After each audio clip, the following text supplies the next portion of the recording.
Qurbonlikning hukmini ko'radigan bo'lsak, birodarlar, bu faqatgina payg'ambarimiz sollallohu alayhi vasallamning muborak hadislaridan emas, balki bu hukm Alloh subhanahu va taoloning Qur'oni Karimida zikr qilingan. Alloh taolo aytadiki: "Inna a'taynakal kawthar fasolli li robbika wanhar."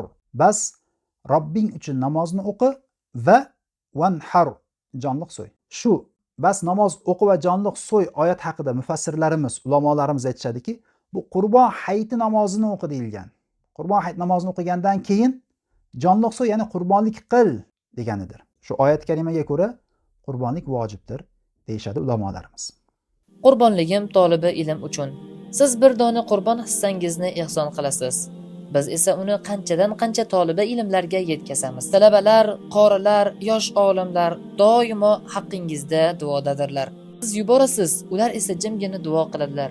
Ya Robbim, ushbu ehson egasini mag'firat aylagin, jannating bilan mukofotlagin, farzandlarini qori qilgin.